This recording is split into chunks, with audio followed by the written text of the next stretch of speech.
Hello friends, welcome to my channel heaven of spices ಮಸಾಲೆಗಳ ಸ್ವರ್ಗ. ಇವತ್ತು ಉತ್ತರ ಕರ್ನಾಟಕದ ಪಾರಂಪರಿಕ ಸಿಹಿ ಆಗಿರುವಂತ ಮಾಲ್ದಿ ಮಾಡೋಣ. ಇದನ್ನ 15 ದಿನ ಅಲ್ಲ, 1 ತಿಂಗಳಲ್ಲ, 2 ತಿಂಗಳು ಬೇಕಾದ್ರೂ ಇಡಬಹುದು. ನೀವು ಬೇಕು ಅಂದಾಗ ಈ ಸಿಹಿನ ಸವಿಬಹುದು.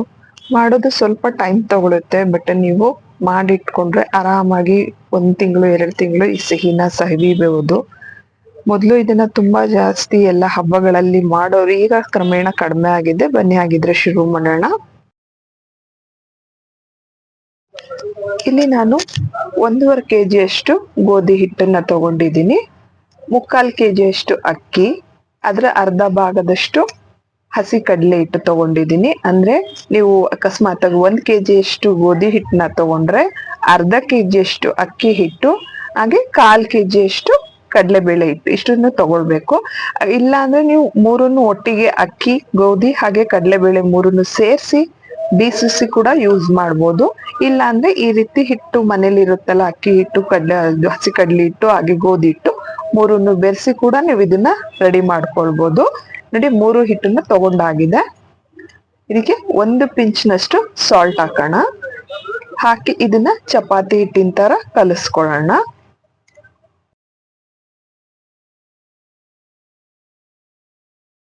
ನಮ್ಮ ಅಜ್ಜಿ ಮತ್ತು ಅಥವಾ ನಮ್ಮ ತಾಯಿಯವ್ರ ಕಾಲದಲ್ಲೆಲ್ಲ ಹೆಚ್ಚಾಗಿ ಸಿಹಿ ಖಾದ್ಯಗಳು ಈಗಿರೋಷ್ಟು ಇರ್ತಿರ್ಲಿಲ್ಲ. ಅವಾಗ ಇರ್ತಿದ್ದೆಲ್ಲ ಜಾಸ್ತಿ ಈ ಥರ ಮಾಲ್ದಿ, ಗೋಧಿ ಹುಗ್ಗಿ, ಈ ಥರ ಪಾರಂಪರಿಕ ಖಾದ್ಯಗಳೇ ಜಾಸ್ತಿ ಇರ್ತಿತ್ತು.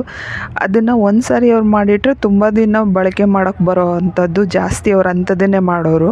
ಆದರೆ ಈಗ ನಮಗೆ ಸ್ವೀಟ್ಸಲ್ಲಿ ತುಂಬ ಆಪ್ಷನ್ಸ್ ಸಿಗುತ್ತೆ. ಬಟ್ ಈ ಟ್ರೆಡಿಷ್ನಲ್ ಸ್ವೀಟ್ಸ್ಗಳಲ್ಲಿ ಏನೋ ಒಂಥರ ಚೆನ್ನಾಗಿರುತ್ತೆ ತಿನ್ನೋದಕ್ಕೆ, ಅದರಲ್ಲಿ ಹೆಲ್ತ್ ಕೂಡ ಇರುತ್ತೆ. ಆ ಥರ ಟ್ರೆಡಿಷ್ನಲ್ ಅಡುಗೆಗಳು ಈಗ ಕಡಿಮೆ ಆಗ್ತಿದ್ದಾವೆ ಅಂದರೆ ಒಂದು ರೀತಿ ಬೇಜಾರಾಗುತ್ತೆ.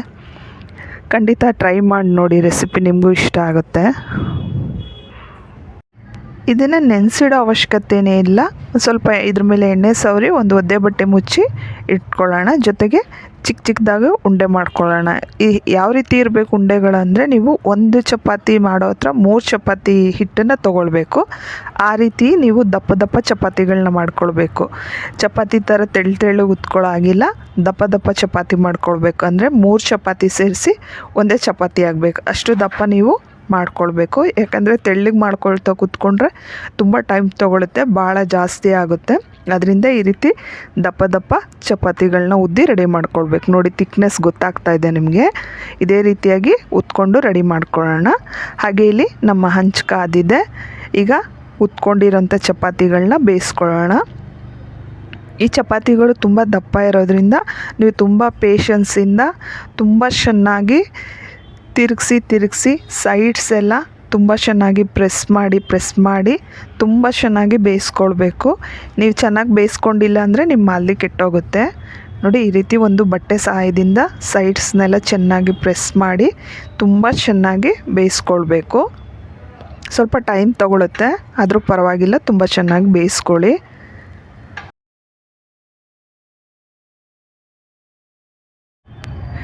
ಏನು ಉದ್ದಿ ರೆಡಿ ಮಾಡ್ಕೊಂಡಿದ್ವಲ್ಲ, ಅಷ್ಟು ಚಪಾತಿಗಳನ್ನೂ ಇದೇ ರೀತಿಯಾಗಿ ಬೇಯಿಸ್ಕೊಂಡು ರೆಡಿ ಮಾಡ್ಕೊಳ್ಬೇಕು.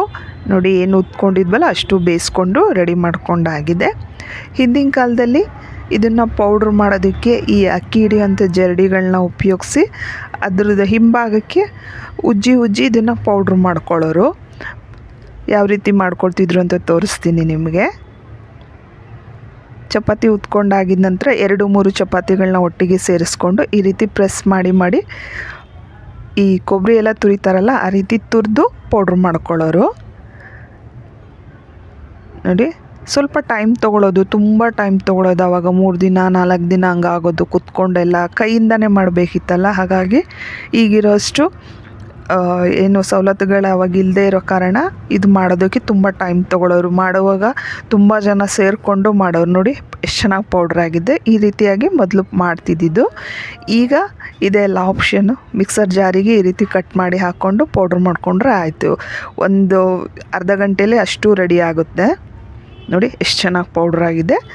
ಏನು ಉದ್ದಿ ರೆಡಿ ಮಾಡ್ಕೊಂಡಿದ್ವಲ್ಲ ಅಷ್ಟೂ ಇದೇ ರೀತಿಯಾಗಿ ಪೌಡ್ರ್ ಮಾಡಿಕೊಂಡು ಈ ರೀತಿಯಾಗಿ ಜರಡಿ ಇಟ್ಕೊಳ್ಳೋಣ. ತುಂಬ ಫೈನ್ ಪೌಡ್ರ್ ಆಗೋದು ಬೇಡ, ಸ್ವಲ್ಪ ರವೆ ಥರ ಇರಬೇಕದು. ಜರಡಿ ಹಿಡಿಯೋ ಉದ್ದೇಶ ಏನಾದರೂ ದೊಡ್ಡದು ಚಪಾತಿ ಉಳ್ಕೊಂಡಿದ್ರೆ ಸಿಗಲಿ ಅನ್ನೋದಕ್ಕೋಸ್ಕರ ಜರಡಿ ಹಿಡಿತಿರೋದು. ನೋಡಿ ಎಷ್ಟು ಚೆನ್ನಾಗಿ ಒಂದೇ ಥರದ ಪೌಡ್ರ್ ನಮ್ಗೆ ಸಿಕ್ಕಿದೆ. ನೋಡಿ ಅಷ್ಟನ್ನು ಪೌಡ್ರ್ ಮಾಡಿ ಇಟ್ಕೊಂಡಾಗಿದೆ. ಈಗ ಇದನ್ನು ನಾವು ಒಣಗಿಸ್ಕೊಳ್ಬೇಕು. ನೀವು ಇದನ್ನು ತುಂಬ ದಿನ ಇಡ್ತಾ ಇದ್ದೀರಾ, ತುಂಬ ಜನಕ್ಕೆ ಆಗಬೇಕಿದು ಅನ್ನೋದಾದರೆ ನೀವು ಇದನ್ನು 3-4 ದಿನ ಬಿಸಿಲಲ್ಲಿ ಹಾಕಿ ತುಂಬ ಚೆನ್ನಾಗಿ ಒಣಗಿಸ್ಕೊಳ್ಳಿ. ಇಲ್ಲ ನಮಗೆ ತುಂಬ ಫ್ರೆಶ್ ಆಗೇ ಬೇಕು ಅಂತ ಅನ್ನೋದಾದರೆ ಜಸ್ಟ್ ನೀವು ಒಂದು ದಿನ ಈ ರೀತಿ ಒಂದು ಬಟ್ಟೆ ಮೇಲೆ ನೆರಳಲ್ಲೇ ಒಣಗಿಸ್ಕೊಳ್ಳಿ. ನೋಡಿ ಒಂದು ಬಟ್ಟೆ ಮೇಲೆ ಹಾಕ್ಕೊಂಡು, ನಾನು ಇದನ್ನ ಬಿಸಿಲಲ್ಲಿ ಹಾಕಿಲ್ಲ, ಮನೆ ಒಳಗಡೆ ನೆರಳಲ್ಲಿ ಹಾಕಿರೋದು. ಈ ರೀತಿಯಾಗಿ ತೆಳ್ಳಗೆ ಹರಡಿಕೊಂಡು ಇದ್ರ ಮೇಲೆ ಇನ್ನೊಂದು ಬಟ್ಟೆ ಮುಚ್ಚೋಣ. ಏನು ಧೂಳು ಕಸ ಎಲ್ಲ ಬೀಳಬಾರ್ದು, ಬಟ್ ಗಾಳಿ ಅಂಶ ಅದಕ್ಕೆ ಆಡಬೇಕು.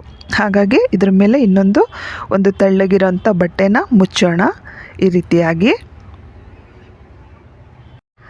ಮಾಲ್ದಿನ ಇನ್ನೂ 2-3 ಥರ ಮಾಡ್ತಾರೆ. ಒಂದು ಗೋಧಿನೇ ಹುರಿದಿರೋಂಥ ಗೋಧಿನ ಗಿರಣಿಗೆ ಹಾಕಿಸಿ ಆ ಪೌಡ್ರನ್ನ ಈ ರೀತಿ ಪೌಡ್ರ್ ರೆಡಿಯಾಗಿದ್ಮೇಲೆ ಅದರಿಂದ ಕೂಡ ಮಾಡ್ತಾರೆ. ಅಥವಾ ಚಪಾತಿನೇ ತುಂಬ ಚೆನ್ನಾಗಿ ಒಣಗಿಸಿ ಅದನ್ನು ಗಿರಣಿಗೆ ಹಾಕಿಸಿ ಅದನ್ನು ಕೂಡ ಉಪಯೋಗಿಸ್ತಾರೆ. ಇದು ತುಂಬ ಫ್ರೆಶ್ ಮೆಥಡ್. ಈ ರೀತಿಯಾಗಿ ಮಾಡಿದಾಗ ತುಂಬ ಚೆನ್ನಾಗೂ ಇರುತ್ತೆ, ತುಂಬ ಫ್ರೆಶ್ ಆಗೂ ಇರುತ್ತೆ. ಇಲ್ಲಿ ನಾನು ಒಂದು 2-3 ಇಂಚಿನಷ್ಟು ಒಣಶುಂಠಿ ತೊಗೊಂಡಿದ್ದೀನಿ. ಒಂದು 20-30 ಏಲಕ್ಕಿನ ಕುಟ್ಟಿ ಪುಡಿ ಮಾಡಿ ಜರಡಿ ಹಿಡಿದು ಹಾಕ್ಕೊಳ್ತಾ ಇದ್ದೀನಿ. ಮಿಕ್ಸರ್ಗೆ ಇದು ಕಲ್ಲಲ್ಲೇ ಕುಟ್ಟಬೇಕು ಅಂತೇನಿಲ್ಲ, ನೀವು ಮಿಕ್ಸರ್ ಜಾರಿಗೆ ಕೂಡ ಹಾಕ್ಕೊಳ್ಬೋದು. ಇಲ್ಲಿ ಒಂದು 1/4 kg ಒಣ ಕೊಬ್ಬರಿ ತುರಿ ತೊಗೊಂಡಿದ್ದೀನಿ. ಇದನ್ನು ಆವಾಗಲೇ ಏನು ಒಣಗಿಸಿ ರೆಡಿ ಮಾಡಿ ಇಟ್ಕೊಂಡಿದ್ವಲ್ಲ ಒಂದಿನ, ಅದಕ್ಕೆ ಹಾಕ್ಕೊಳ್ಳೋಣ. ನಾನಿಲ್ಲಿ ಬೆಲ್ಲದ ಪುಡಿ ತೊಗೊಂಡಿದ್ದೀನಿ. ಅಂಗಡಿಯಲ್ಲಿ ಸಿಗುತ್ತೆ ಬೆಲ್ಲದ ಪುಡಿ, ನೀವು ಅದನ್ನೇ ಬೇಕಾದರೂ ಉಪಯೋಗಿಸ್ಬೋದು. ಅಥವಾ ಇಡೀ ಅಚ್ಚು ಬೆಲ್ಲ ಇರುತ್ತಲ್ಲ ಅದನ್ನು ಕುಟ್ಟಿ ಪುಡಿ ಮಾಡಿ ಕೂಡ ನೀವು ಇದಕ್ಕೆ ಸೇರಿಸ್ಕೊಳ್ಬೋದು. ನಾನು ಈಸಿ ಆಗುತ್ತೆ ಅಂತೇಳ್ಬಿಟ್ಟು ಪುಡಿ ಬೆಲ್ಲನೇ ತೊಗೊಂಡಿದ್ದೀನಿ. ಈಗ ಎರಡನ್ನೂ ಸೇರಿಸಿ ಮಿಕ್ಸರ್ ಜಾರಿಗೆ ಹಾಕ್ಕೊಳ್ಳೋಣ, ಚೆನ್ನಾಗಿ ಮಿಕ್ಸ್ ಆಗಲಿ ಅಂತೇಳ್ಬಿಟ್ಟು. ನೋಡಿ ಎರಡನ್ನೂ ಸೇರಿಸಿ ಇನ್ನೊಂದು ಸರಿ ಎಲ್ಲನೂ ಮಿಕ್ಸರ್ ಜಾರಿಗೆ ಹಾಕ್ಕೊಂಡು ರುಬ್ಬಿ ಇದಕ್ಕೆ ಹಾಕ್ಕೊಂಡಿದ್ದೀನಿ. ಇಲ್ಲಿ 1/4 kg ನಾನಿಲ್ಲಿ ಸೊಪ್ಪಿನ ಕಾಳು ತೊಗೊಂಡಿದ್ದೀನಿ. ಸೊಪ್ಪಿನ ಕಾಳು ಏನು ಹೇಳ್ತಾರಲ್ಲ ಅದನ್ನು ಹಾಕ್ಕೊಂಡಿದ್ದೀನಿ. ಹಾಗೆ ಒಂದು 1/4 kg ಒಣ ಕೊಬ್ಬರಿ ತುರಿ, ಶುಂಠಿ ಹಾಗೆ ಏಲಕ್ಕಿ ಪೌಡ್ರ್ ಹಾಕ್ಕೊಳ್ತಾ ಇದ್ದೀನಿ ಇದಕ್ಕೆ. ಹಾಗೆ ಒಂದು 1/4 kg ಕಡಲೆ ತೊಗೊಂಡಿದ್ದೀನಿ, ಪುಟಾಣಿ ಅಂತ ಏನು ಹೇಳ್ತಾರೆ ಅದು. ಇದನ್ನು ಕೂಡ ಇದಕ್ಕೆ ಸೇರಿಸ್ಕೊಳ್ಳೋಣ. ಹಾಕ್ಕೊಂಡ ನಂತರ ಚೆನ್ನಾಗಿ ಮಿಕ್ಸ್ ಮಾಡ್ಕೊಳ್ಳೋಣ. ಈ ರೀತಿಯಾಗಿ ಚೆನ್ನಾಗಿ ಬೆರೆಸೋಣ. ಇದನ್ನು ಮಿಕ್ಸ್ ಮಾಡಿದ ನಂತರನೂ ಕೂಡ ನೀವು ಇದನ್ನು ಒಂದು ದಿನ ಪೂರ ಗಾಳಿಗೆ ಒಂದು ಬಟ್ಟೆ ಮುಚ್ಚಿ ಒಣಗೋದಕ್ಕೆ ಬಿಡಿ. ಯಾಕಂದರೆ ಮಿಕ್ಸರಿಗೆಲ್ಲ ಹಾಕಿರ್ತೀವಲ್ಲ ಮತ್ತೆ ಸ್ವಲ್ಪ ಬಿಸಿಯಾಗಿರುತ್ತಿದ್ದು. ಬೆಲ್ಲ ಹಾಕಿದಾಗ ಮತ್ತೆ ನೀರು ಹೊಡೆಯೋ ಚಾನ್ಸಸ್ ಇರುತ್ತೆ. ಹಾಗಾಗಿ ತುಂಬ ಚೆನ್ನಾಗಿ ಒಣಗಿಸ್ಕೊಳ್ಳಿ. ಆವಾಗವಾಗ ನೀವು ತೆಗೆದು ಸ್ವಲ್ಪ ಗಾಳಿಗಿಟ್ಟು ಸ್ಟೋರ್ ಮಾಡಿ ಇಟ್ಕೊಂಡ್ರೆ ನೀವು ಎಷ್ಟು ದಿನ ಬೇಕಾದ್ರೂ ಯೂಸ್ ಮಾಡ್ಬೋದು. ಹಾಗೆ ನೀವು ಎಷ್ಟು ಹಿಟ್ಟನ್ನು ತೊಗೊಂಡಿರ್ತೀರೋ ಅಷ್ಟೇ ಪ್ರಮಾಣದಲ್ಲಿ ಇದಕ್ಕೆ ಬೆಲ್ಲ ಬೇಕು. ಖಂಡಿತ ಈ ಪಾರಂಪರಿಕ ರೆಸಿಪಿನ ಖಂಡಿತ ಮನೇಲಿ ಮಾಡಿ. ರೆಸಿಪಿ ಹೇಗೆ ಬಂತು ಅಂತ ಕಮೆಂಟ್ ಸೆಕ್ಷನಲ್ಲಿ ಹಾಕೋದನ್ನು ಮರಿಬೇಡಿ.